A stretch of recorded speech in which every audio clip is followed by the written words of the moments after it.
சிம்பிளா செய்யக்கூடிய pepper chicken மட்டும் செஞ்சு வச்சுட்டா போதுங்க. சாம்பார் சாதம், தயிர் சாதம், ரச சாதத்தோட எல்லாம் அல்டிமேட்டா இருக்கும். மசாலா அரைக்கிறதுக்கு 1 டேபிள் ஸ்பூன் மிளகு, 1/2 டீஸ்பூன் சோம்பு, 1/2 டீஸ்பூன் சீரகம், 2 வரமிளகா, பட்டை, 2 கிராம்பு போட்டு நல்லா வாசனை வர்ற வரைக்கும் வறுத்துட்டு பொடி பண்ணி எடுத்து வச்சுக்கோங்க. 300 கிராம் சிக்கன் எடுத்துருக்கிறேன். தேவையான அளவு உப்பு, எவரெஸ்டோட மஞ்சள் தூள் சேர்த்து நல்லா கலந்து ஒரு 10 நிமிஷம் அப்படியே ஊற விட்டுருங்க.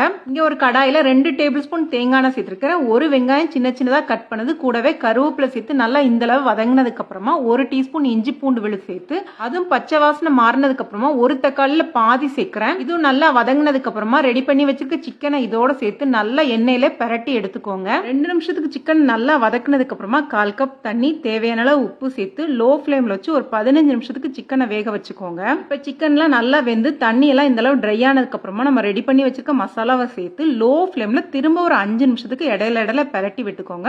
மசாலாலாம் இந்த அளவு நல்லா சிக்கனோட சேர்ந்து வந்ததுக்கு அப்புறமா நீங்க கொத்தமல்லி தழை தூவிட்டு கேஸ் ஆஃப் பண்ணிடலாம். ரொம்ப சீக்கிரமா செஞ்சிடலாம். டேஸ்ட்டும் ரொம்ப நல்லா இருக்கும். இப்ப குழந்தைங்களுக்குலாம் லீவ் விட்டாச்சு. அப்பப்போ இடையில நான்வெஜ் எடுத்தாதான் என்ன சமைக்கணும்னு டென்ஷன்ல இருந்து தப்பிக்க முடியும். குறிப்பா சாம்பார் சாதம், ரச சாதத்தோடலாம் டேஸ்ட் ரொம்ப நல்லா இருக்கும். கண்டிப்பா ட்ரை பண்ணி பார்த்துட்டு கமெண்ட் பண்ணுங்க. நன்றி, வணக்கம்.